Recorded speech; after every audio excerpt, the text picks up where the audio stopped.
thank you to Melissa and the whole Black and Global Business Network and team for the awesome job that they do. We definitely wouldn't be doing what we do on an international basis if it wasn't for you all and what you do. So, first of all, thank you. And then also thank you for entrusting me to have this discussion with you all about AI. And then, Melissa, I think your first question was around AI adoption, right? Is that Yes. correct? But first, Okay. tell So, us, tell us what about I your. do. Mhm. Sure. Yeah. So, Derek Knox Jr., I have been in the IT space for about 25 years. I originally got my bachelor's in information security years ago. And around then, I first started in the web development field. So, around like web development, graphic design. And then it's just as I've been in different industries, been with different companies, was with IBM for almost a decade, where I grew in the cybersecurity field. And then as I was in cybersecurity with the IBM for that long, I was leading a global team then. And then one day after having my first child said, "Hey, maybe I should look into going into business for myself." So the funny story around that is I had a meeting with the VP at the time because I was managing a team of over 170 people globally. I'm talking about China, Africa, the Philippines, everywhere all over the globe. And then running all of cybersecurity for what was called their Global Business Services team in IBM. And so created, a lot of the security operations center, a lot of the things that they still have in place today. I still stay in touch with a lot of those team members today, but had a discussion with the VP at the time and said, I want to look into what it's like to be more of a partner with IBM versus an employee. And his response to me was, "You have some balls on you to come to me and say you don't want to work for us anymore, but you want to work with us." Right. And I, just had a kid, like this was literally a leap of faith, right? Mhm. I could have been fired that day, right? Mhm. But long story short, IBM was our first contract. They're still one of our biggest contracts to date. Mhm. Over the past, 19 to 20 years here, we've only grown with them as different things, as they parse out different things. They've always had diverse IT in mind. We're partnering with them even today on some huge like government contracts. And we were able to utilize them as a sub to where we're a prime during a Wow. lot of the during the Obama administration, but also the Trump administration, the first part of that. We were able to utilize them as a sub for some of the prime opportunities that we've done governmentally. So we do everything from cybersecurity to networking to cloud management to consulting to governance, risk, and compliance, security operations center, SOARs, like all of these IT acronyms. I tell folks we usually do it. We do it all. And if we don't do it, we're connected and we're partnered with companies that look like us that Mhm. do it. So pretty much everything IT. And so AI is nothing new to us. AI is nothing new to the world. AI actually was introduced in like the 70s. So earlier on, we're just now hearing about it because we see more people using it and utilizing the data sets as we talk about and go into this discussion of AI. Data is really the foundation of what AI is and what AI has grown to be. So as we talk about data, as we talk about you securing your data, as we talk about you making sure that you secure your customers' data, all of these things are huge. As we talk about AI, AI is just a tool for how we utilize and use data. Okay. So Derek, your light is going in and out. Okay. So we can Sorry barely about see your image, your face. So let that. me Okay. ask you, because I have some questions. So do you have a presentation you want to do, or you how do you want to flow? I don't have a presentation. I just have some Okay. talking points I can Okay. go over here. So I'm gonna let you do your talking points, and then when you're done, I'm gonna come back and ask you some questions. Does that work? That'll work. Okay. That'll work. Go All ahead. right. Is that lighting a little better? It's a little better. Yeah. Okay, great. Yeah. So, I mean, I don't really want this to be lecture based because I want to make sure people aren't falling asleep on me too. So, can anybody let me know what your idea, what your thoughts are when it comes to AI? What do you think of when you think of AI? Anybody? You can just come off mute and just join in. Uh, for for me, Maurice White, We Go Places. I really have started using AI a whole lot more when I had got introduced to Black and Global, because that was like one of a small presentation that I also just opened my eyes up, where it can really assist me in doing some business plans or some projections and so on and so forth. And that's how I got introduced to it. But I just know, and not trying to get too deep into it, but I know that we had went to the billionaire mindset in Philadelphia about 3 years ago, and there was Right. two billionaires, black billionaires, Hmm. and both of them came out with the same presentation about Hmm. AI and also about drones, Hmm. and then how they look at the world of business and where it's trending towards is AI, also drones, and this come from black people that look like me telling me this is where the future's headed. So you really need to dig in up on it. And that's why I had started doing that. Right. That's awesome. Anybody else? AI. Hi, this is Case Lane. I would say it's productivity and efficiency. That now you can do things faster, spend less money, find different ways. That's what I was looking forward to hearing from you about how businesses are taking the tools that are available now and applying them to their operations to make things more efficient. Mhm. Awesome. Let me get one more person. Anything, any thoughts around AI? I'll go. Hi, everyone. For me, as a creative, as a writer, as a coach, as a solopreneur, I'm more learning more and more about AI and the various AIs, and then I have ideas in creating my own.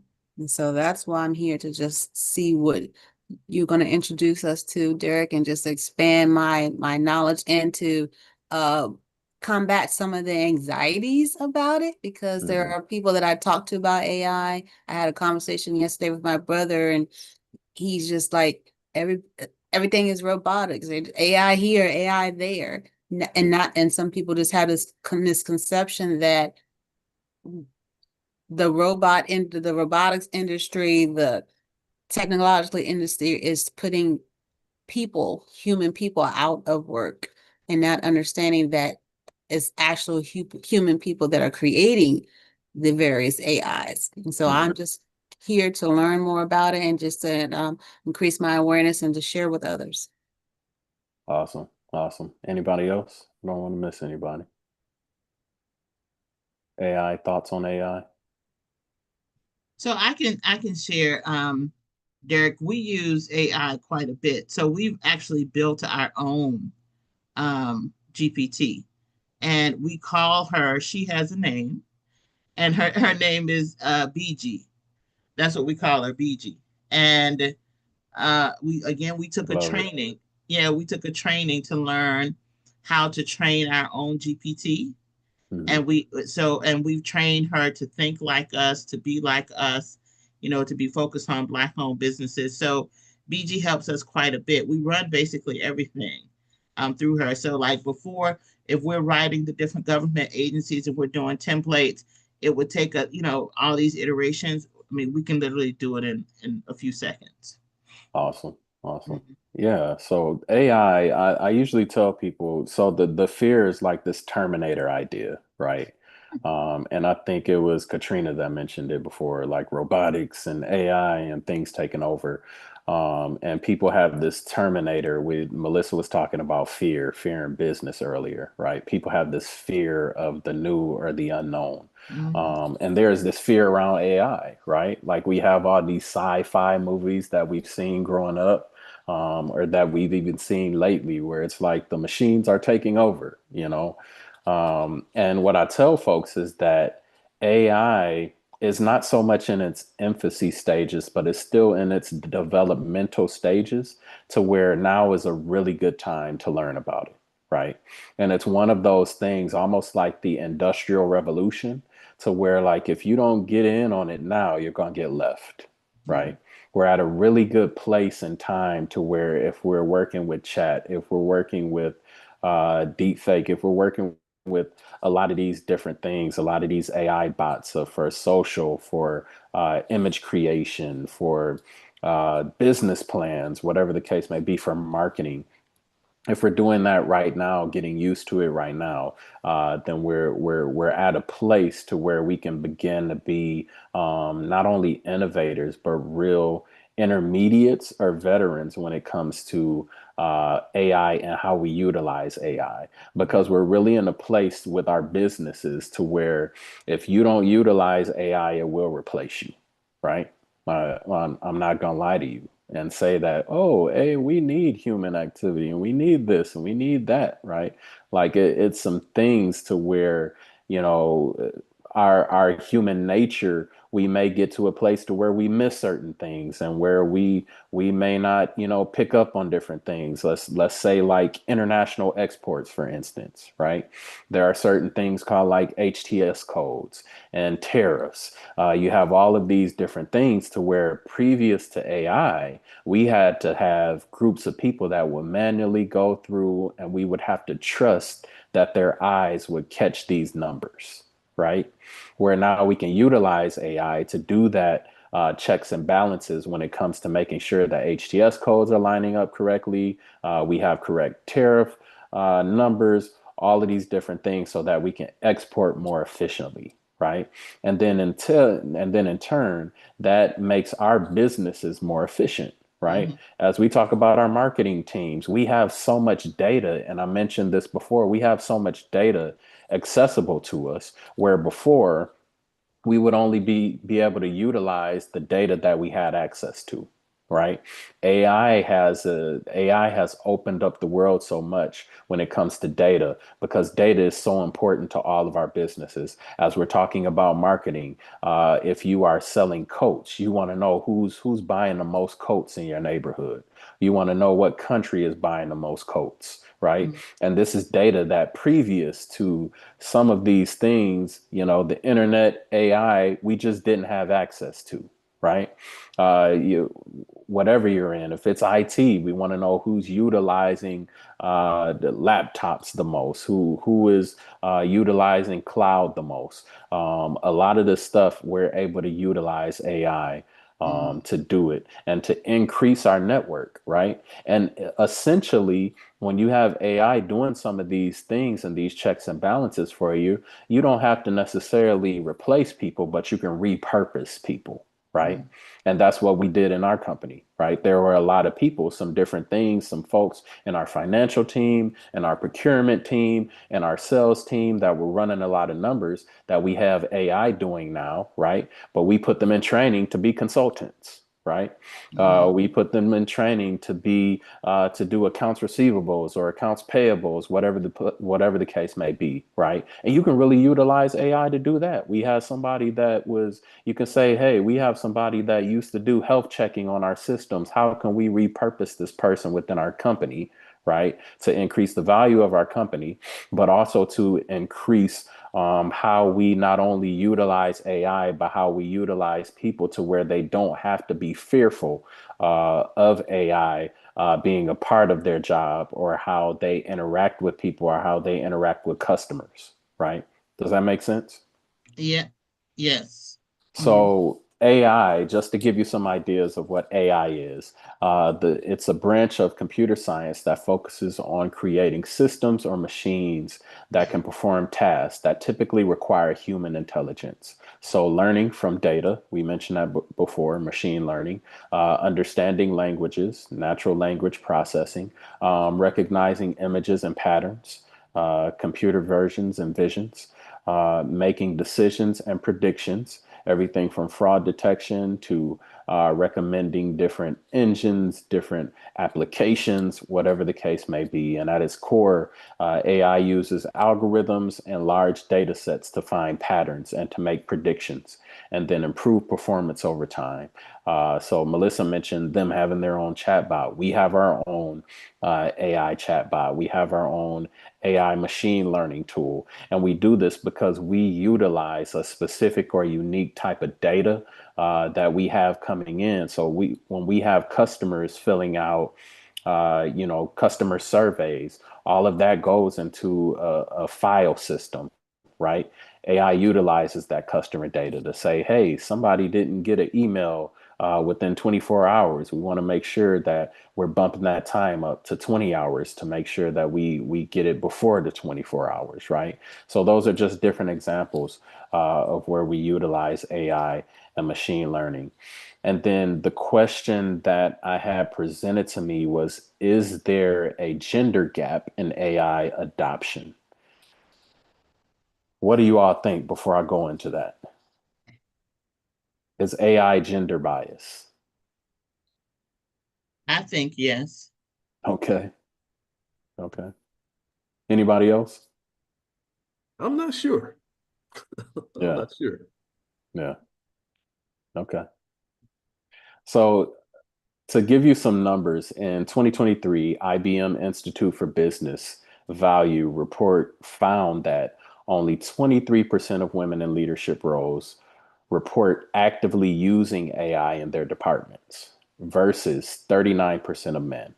So women-led businesses are less likely to invest in or integrate AI tools, often due to a lack of funding, support, or targeted resources. So in turn, as we talk about like digitizing, as we talk about data, as we talk about AI skills gap, the World Economic Forum studies highlights that women are significantly underrepresented when it comes to AI related jobs. Women make up only 22% of AI professionals globally, in reference to their male counterparts that are well over 50 to 60%. In education pipelines, women earn only 18% of computer science bachelor's degrees in the US. Female participation in machine learning and data science courses lags behind men by over 30%. When it comes to algorithms and bias and how that bias happens or if it happens. One example is healthcare AI systems have shown that underdiagnosed women, due to male-based training data, have less access when it comes to this AI training. And then facial recognition software has a higher error rate for women of color, upon 34% higher than white men when it comes to AI and underutilization and misdiagnosis, right? So economic opportunity and disparity, AI related tools are being adopted in male dominated industries more rapidly than in female dominated industries. Women entrepreneurs are less likely to receive AI focused venture capital and support from accelerators. So somebody may be asking, why is it or why are these numbers so different when it comes to AI and that bias when it comes to gender?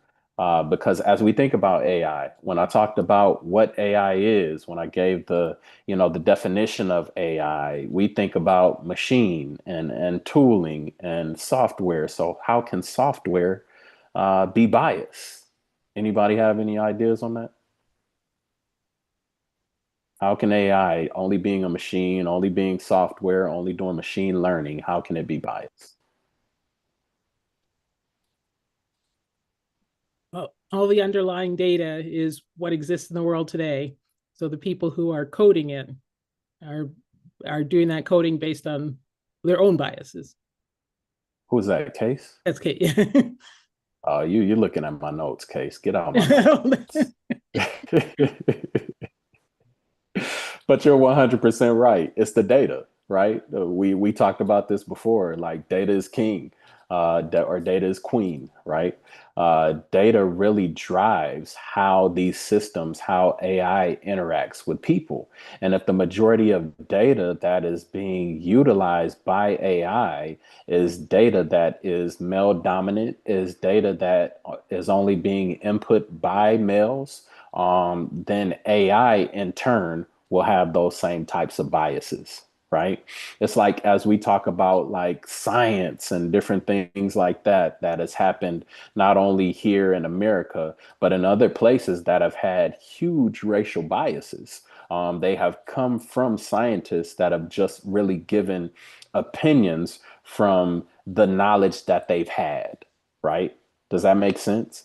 Is that the data and the knowledge that they have, they can only give their input from that perspective. So it may be a very racist perspective. It may be a very gender biased perspective. It may be a very chauvinistic perspective. It may be a very feminist perspective. It may be a very different perspective depending on that knowledge set or that data that's being utilized for that particular thing.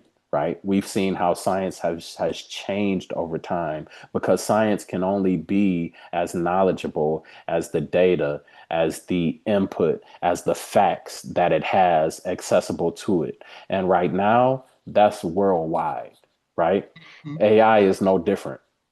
As we talk about data, if we don't have everybody giving as much input when it comes to data, you see those I mentioned it before, those surveys and things like that that go out, men, women, women in particular, don't ignore them, right? That's your voice. That's your data voice to say, hey, we need more of this. We need more of that.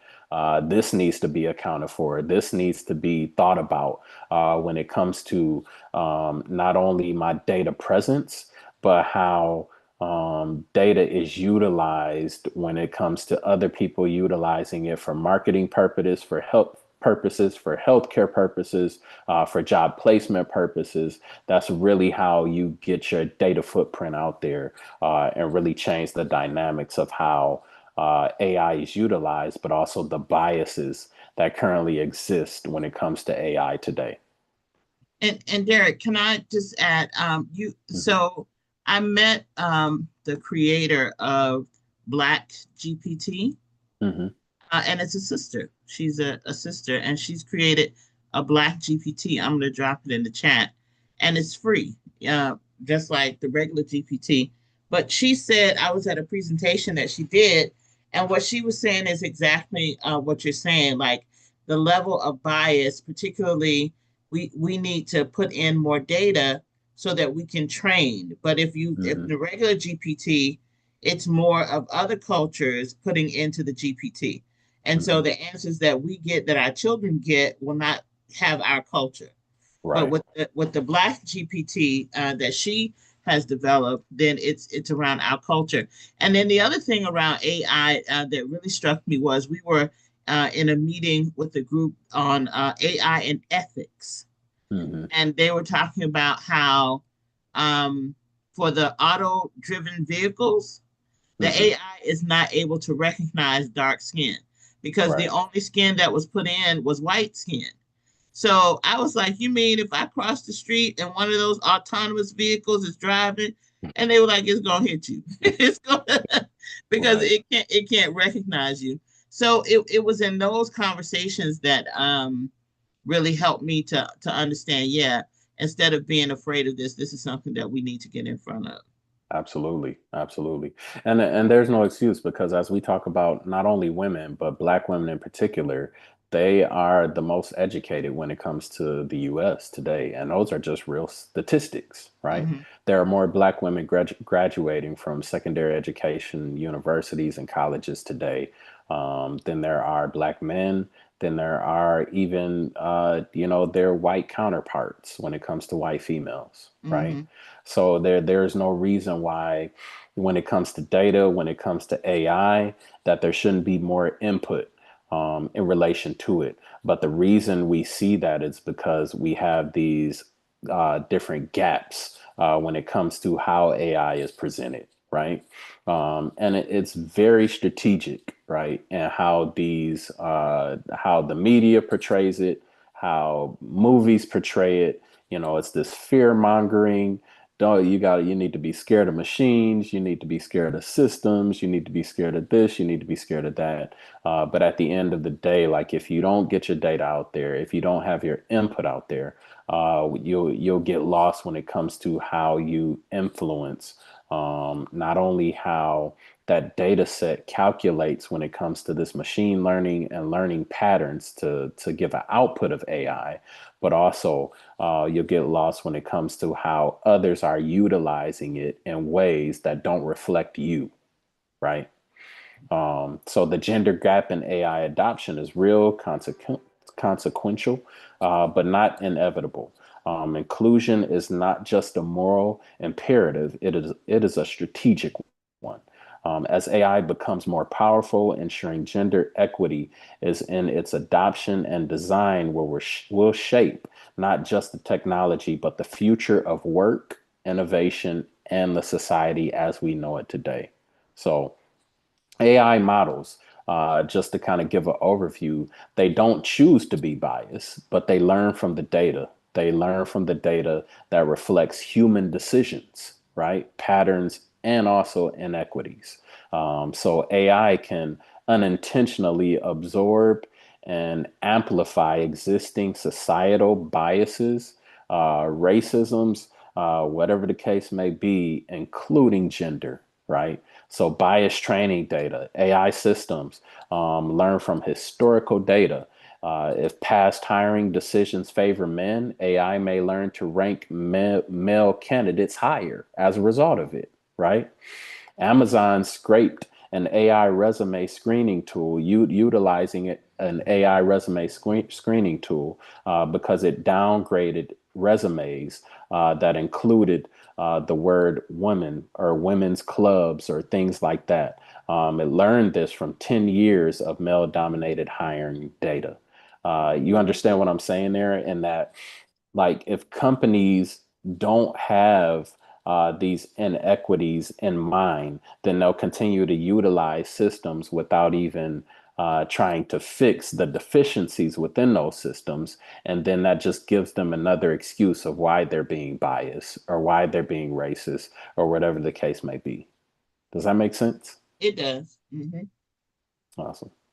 So skewed representation when it comes to data sets. If AI modeling and training is mostly done by male voices, faces, and counterparts, it may underperform for women or minorities.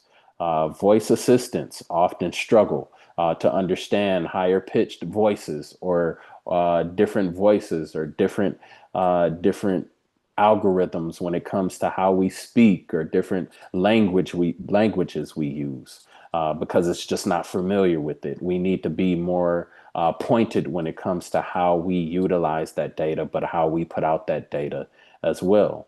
Bias and labeling and feedback loops. AI systems often rely on human labeling data. So if labelers bring bias, consciously or not, AI reflects that very bias. Bias can also emerge from feedback loops. If bias systems get used, they reinforce bias outcomes. Any questions on that? I know I've just been talking for the past, 30 minutes here or so. No, I think that that's pretty clear. Awesome. Okay. So Anybody else? I'm sorry. Go ahead, Melissa. no, go ahead. Anybody else have questions? Well, maybe I'll have another one if there's silence. Derek, what do you think accounts for the gap in use? People are talking now about ChatGPT replacing Google. So it seems that Hmm. it's out there, people are using, the apps are free. So why wouldn't women or others just as the new thing out there be adopting it as fast as men are? Um, I don't really know, to be honest, why women, I know in a lot of situations, especially within like inner cities, the education for it just isn't readily accessible, right? We run in Michigan in particular, there is something called this Michigan Cyber Week. Within this Michigan Cyber Week, we have a tool called a cyber range where we do these hackathons, if you will, for the different high schools around the Michigan area. Previous to us doing this, there was another because we bought out the company that owned the Michigan Cyber Range. But previous to us doing this, there would be a lot of suburban white high schools that would be at this hackathon each year, winning these huge prizes of their school getting like $50,000 if they won, right? And so when we bought the whole cyber range, my question was, where are the black schools at? Where are the black kids, right? And it would be the same thing in relation to gender, right? Where are the women at? Because it was a white male dominated area when it came to these hackathons, right? Wow, And what that's we really found is that interesting. Yeah. yeah, what we found is that the education of it, or even the realization of this thing, wasn't even readily available to the inner cities, right? So we had to be intentional in getting this out to the right people, right? We had to be intentional in connecting and sending this out to the right networks, whether it be sororities, whether it be fraternities, the Divine Nine, whether it be, NAACP, Poor People's Campaign, whatever the case may be, ACLU, all of these different organizations, we needed to be intentional when it came to getting this education out. So as you talk about, women being represented when it comes to AI and the AI data sets, I don't think well, I know it's not a issue of being or having the aptitude of being able to be represented. I think it is an issue of the resources that are available to them when it comes to having input when it comes to the type of data within AI, right? Just the pure fact that Black women alone are like one of the highest numbers when it comes to graduation and graduation rates of higher education or secondary education.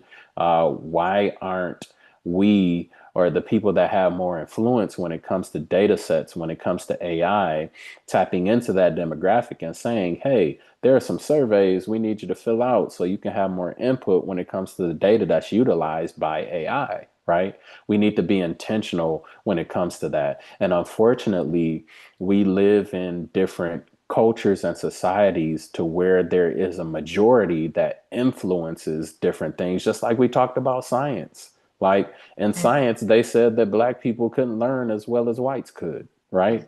So, Mhm. and that was a scientific fact in America for decades, right? Yeah.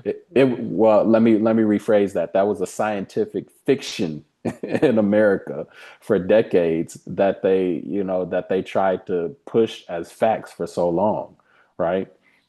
It's not a thing of the truth or the facts that are or even true data that's readily available. It is the lack of not invitation to the table, but the idea that there is a table at all, if that makes sense, Mhm. right? Yeah, absolutely. Thank you. So, and Derek, let me ask, so on a global, working internationally and Hmm. globally, so first share some of the projects that you've done in other countries, right?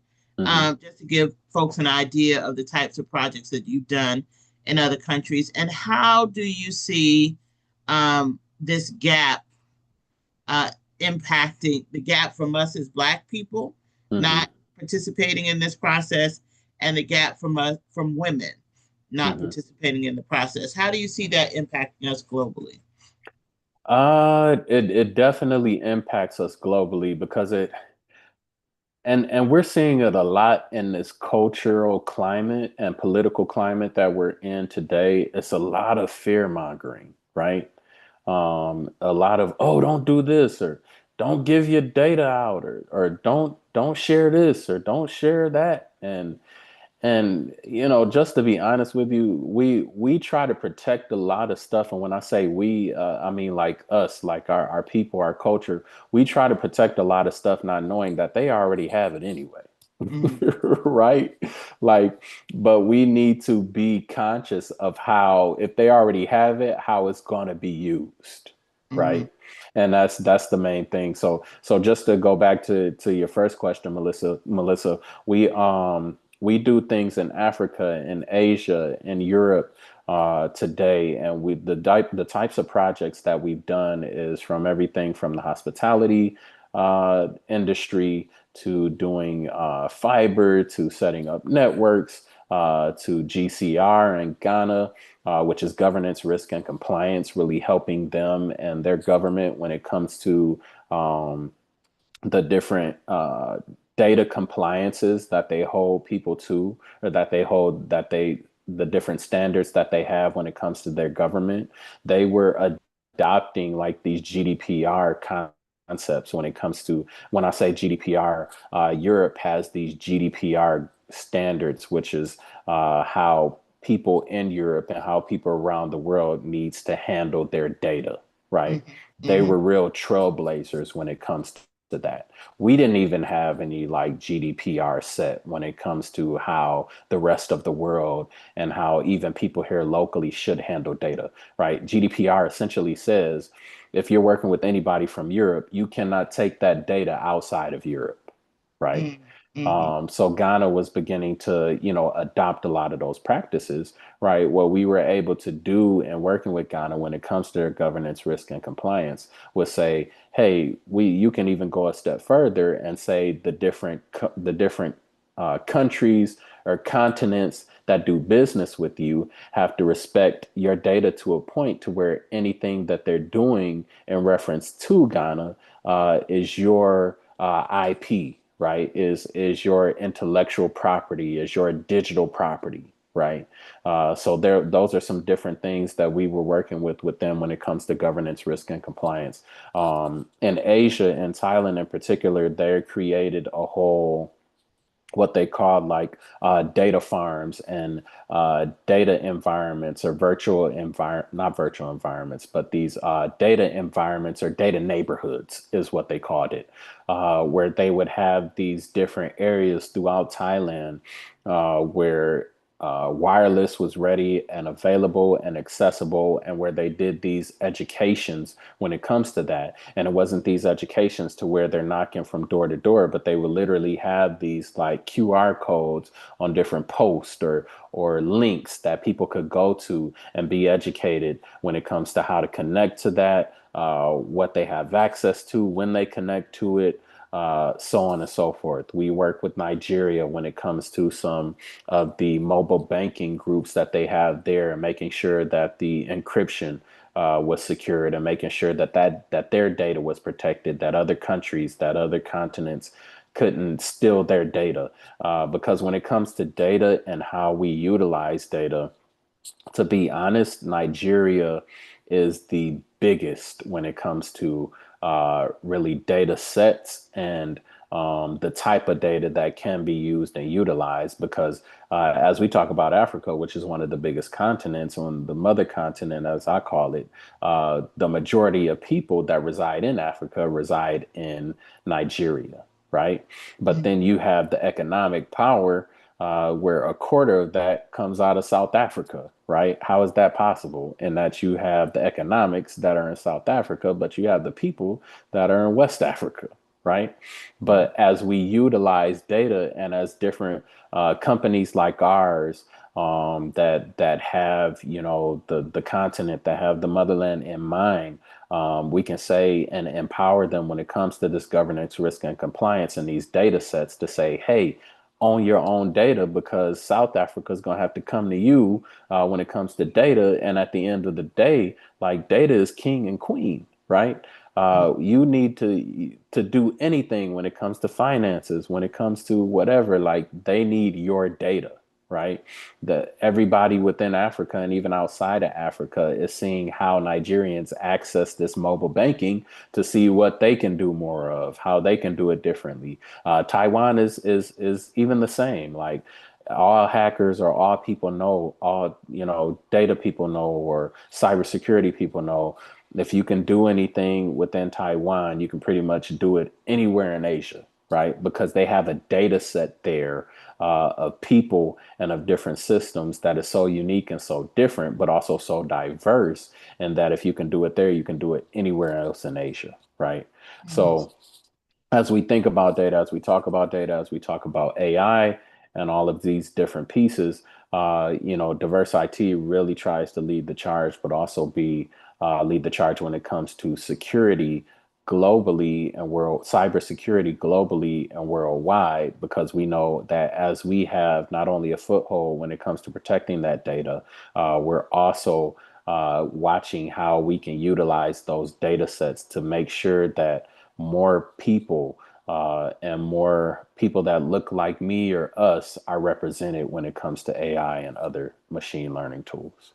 Yeah, you know, one of the things that more we are in other countries, AI constantly comes up. I mean, it's like Hmm. across all the different sectors from agriculture to, you know, equipment. And Hmm. what are your thoughts on what's the adoption rate that you see in other countries of utilizing AI? Is it less than the US or more than the US?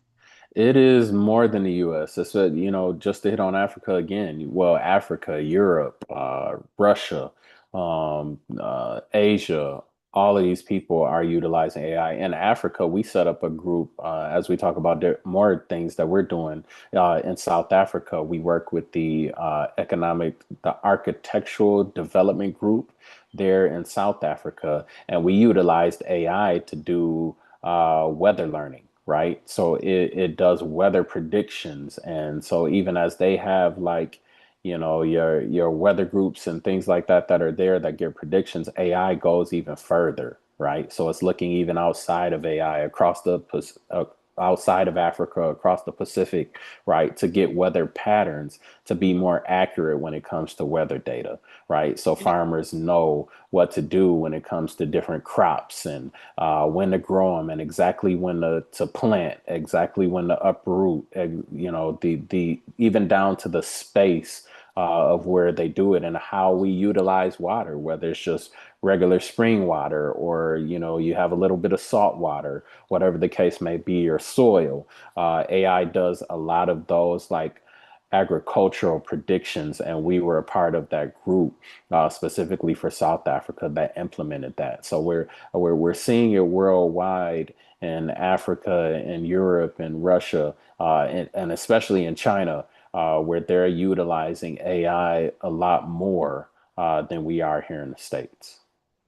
So one of the reasons we wanted you to talk with um, our companies as they are here domestically building their businesses and globally working on going global is understanding that AI is something that we have to understand. Hmm. You know, it just so like when Maurice was talking about going to a conference in Philadelphia, the Millionaire Mindset, and the Black billionaires that spoke. One of them in particular, he said that whenever you see a generational shift, Hmm. you get in front of it. You Hmm. know, you don't wait for it to take root and then you get on board. Hmm. You start to educate yourself and you get in front of it. And so he was talking about all of the different like 3D capabilities, all of the like things that you can do with AI and automation. I didn't Hmm. even know what machine learning was, Derek. I didn't know what VR, virtual Yeah. reality, yeah, was. And Yeah. they were they were talking about how you can have a surgeon in one country and have the equipment in the other country and the equipment in the other country they're conducting the surgery. So just that all these levels of advancement that we as a community they he felt we were disconnected from. So Hmm. our niche in that is Black owned businesses in the US learning one that we have to get on board with understanding AI. Hmm. So Hmm. my next question, two, that other people in other parts of the world are moving faster than we are as a country. So not only are we looking at being left behind domestically, we're looking at being left behind globally. So Black and Exactly. Global wants to help us get in front of that. So with the last 12 minutes we have, can you talk to us about some of the tools that you would recommend or you see businesses use to help them in areas like marketing, lead generation, client acquisition? One like, can you really have a virtual AI employee to do work, or how would you recommend businesses, to look at different platforms that may assist them? Yeah, list the tools because it's so many of them. Even as we're talking about like website development, we're talking about, creating an application. We're talking about different blogs and ads like Jasper.ai is a good one when we're talking about marketing tools and blogs and ads and social media posts. We utilize within our company a tool called Go High Level, which has AI, has an AI assistant. It also has AI capabilities when it comes to the different posts that you can do on social media, all of the social media platforms from LinkedIn to Facebook to Instagram. You can input those in the Go High Level. And Splinter is another one where you can input those into your social media groups or your social media platforms. And then as you have different things that are going on or different things that you want to market, you may not even have the designs for it. You pretty much just type in, we're selling manufacturing parts out of Ohio, and need a post for that. It'll not only draft a post for you to post to all of your social media platforms at the same time, but it'll also draft the image for you as well, right? As we talk about fast, content creation, copy.ai, when it comes to your emails or different product descriptions. As we talk about how we can increase our web presence, SEO, Surfer SEO is a good one for that. Wait, As we talk, Surfer SEO? yes, ma'am, Surfer SEO, Okay, SURFER SEO. okay, So as you're talking about, you want to be number one. If you have a unique name, you want to be number one when somebody types that name in. So Surfer SEO is a good one. 7sense is another good one when we're talking about AI based like email sending and time optimization. Um, what else? Customer service. You have your chat bots and things like that. Drift is a good one when it comes to AI powered chat bots. Freshdesk is a good one as we're talking about like automating like different ticketing systems. So if you go to our website, you type in, "Hey, I need help with such and such and such." Like we have a intranet site. Intranet is really like an internal like internet site that we have for our company, that we send a link out to our customers so they can go to that intranet site, which is really like Freshdesk, which is an AI platform, and then it automates a ticket for them, right? It sends them some FAQs. Have you tried this? Did you test this? Did you do this? So we all have different things within our companies.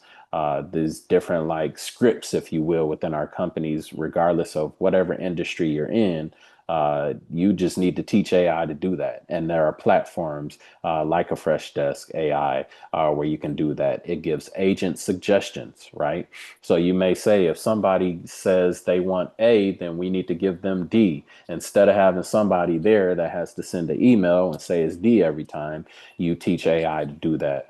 Um, and then you've heard of the ones when it comes to different productivity, workflow automation, ChatGPT or OpenAI, Notion AI, Zapier AI, when it comes to like AI logic, things like that. When you want to do things from like slide decks or PowerPoints, Beautiful AI is a good one. Um, I think Melissa, you all are using one right now, Fireflies.ai, when it comes to like transcribing and summarizing your calls and analytics and things like that. mhm. Even for HR talent, you have Hire View, which is higher HIR than VUE. It does like some video interviewing analysis and screening. We're working on AI right now that as you're going through interviews, it'll give us different cues if you're lying or not, right? So it has like, it gives different ideas of emotional cues and different things like that. So as you're like doing screenings, um, as you're doing interviews, whatever the case may be, it'll give you those different like plyometrics in relation to like behavioral assessments and things like that. Recruitee is another good one when it comes to like recruiting tools or automation tools around that. QuickBooks has AI features when it comes to smart categories and things like that, and financial insights. It gives information on that. You have Vic AI, that gives you, it's like an accounting platform that handles invoices and expense management. And then you have Zenny, which is a good one when it comes to different startup groups, or I think someone mentioned like solopreneur, right? Zenny Hmm. is a good one when it comes to like a financial, it's really like your AI financial team, right? How do you spell that? Um, Zeni. So Zenny.ai.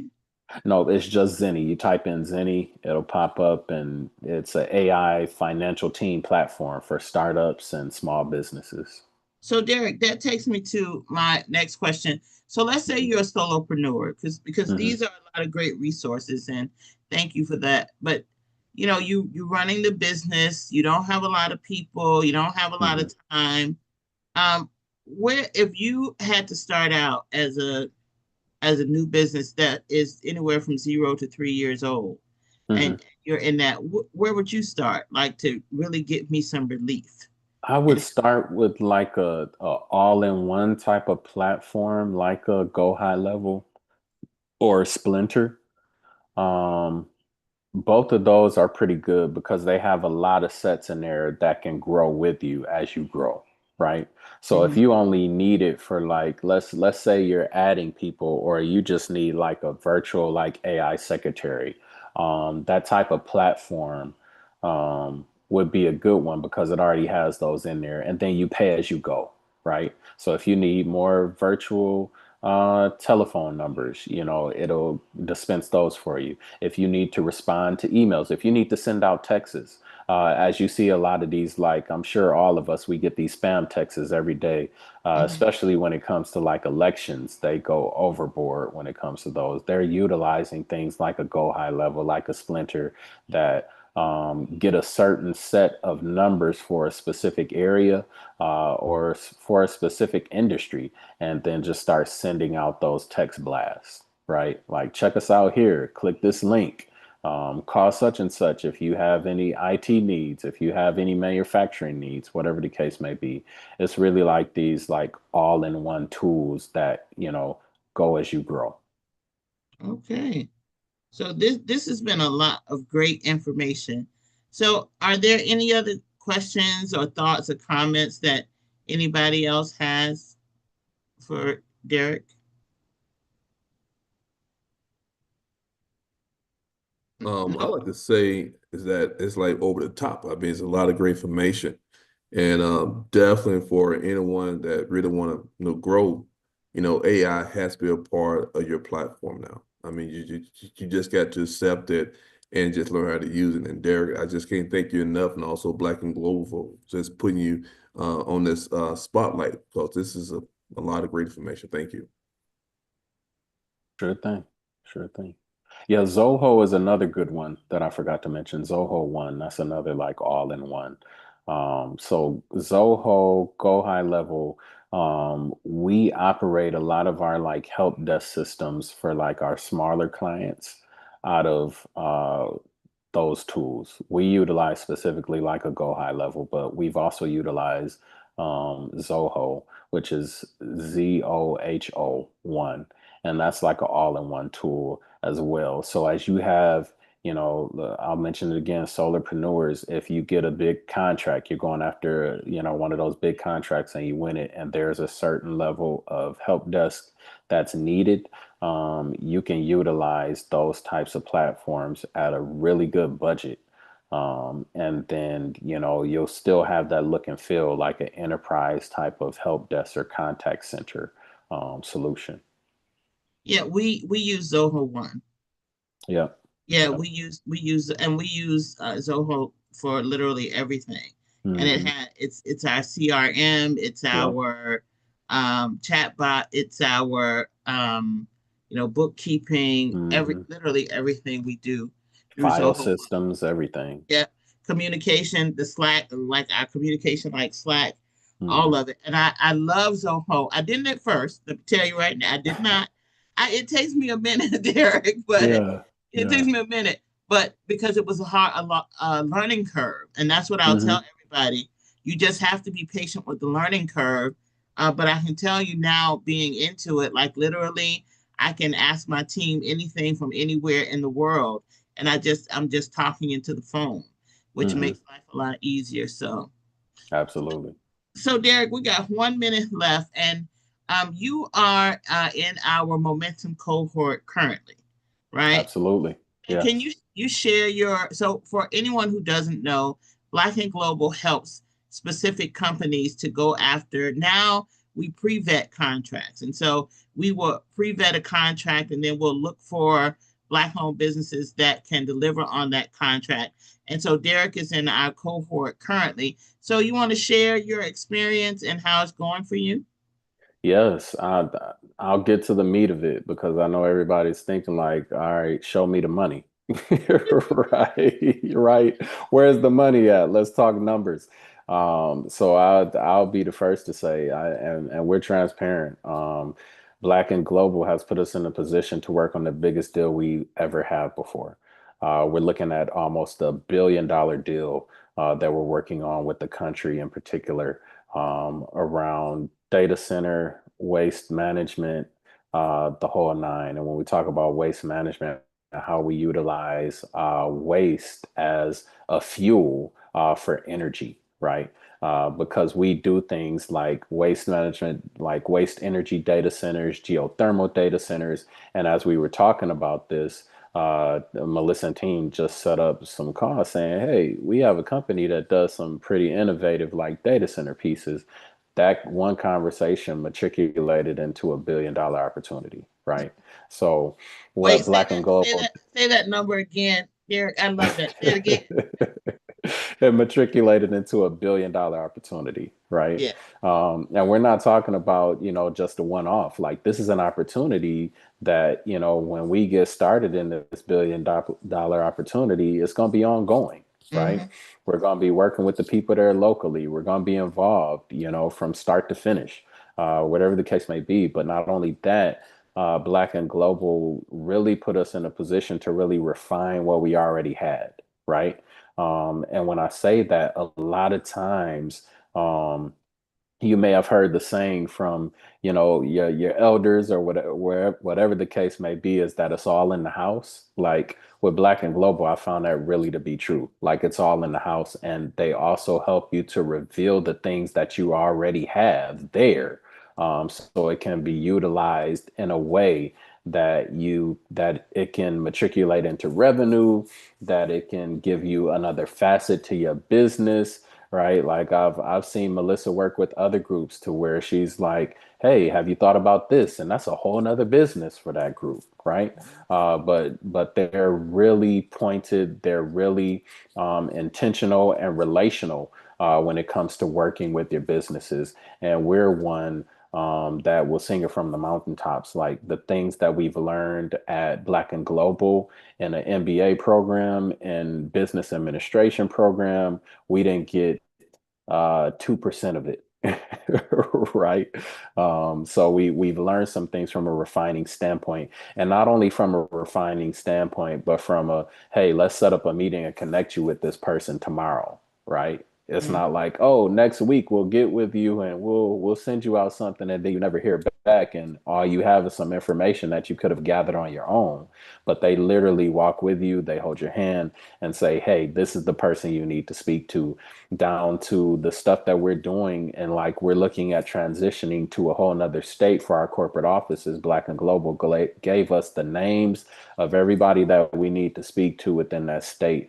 in order to do what we need to do. And I set up meetings in just 1 week with a list of people that they gave us, and was able to do a lot more than what I would have done or what we would have done on our own. And you're talking about a business that has been operating for 20 years, that has, over 100, employees and contractors that work for us, and that was already in Africa, Asia, so many other places, but we're able to do it with a better focus in mind and better ROI in mind because of the work that Black and Global is doing with us, and the education that Black and Global has given us as a result of it.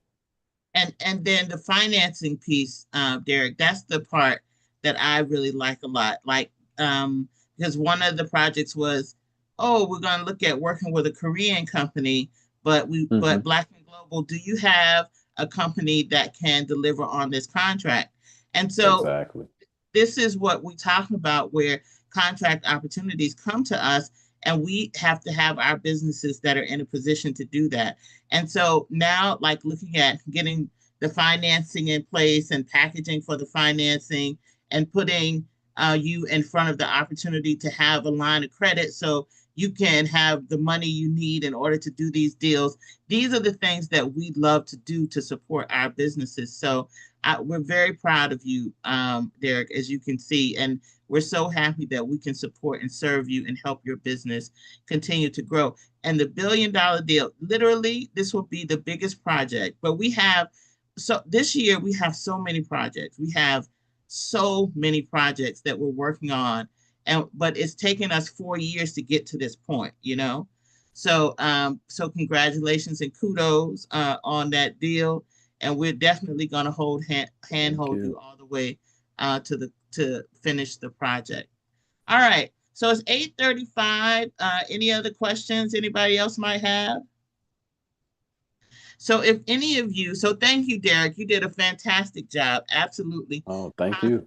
Fantastic job. And, it's always so impressive to see what we're doing around the world. And you're a great example for our businesses, not just to think domestically, but to know that we are doing great things in the world and we have the talent to do it.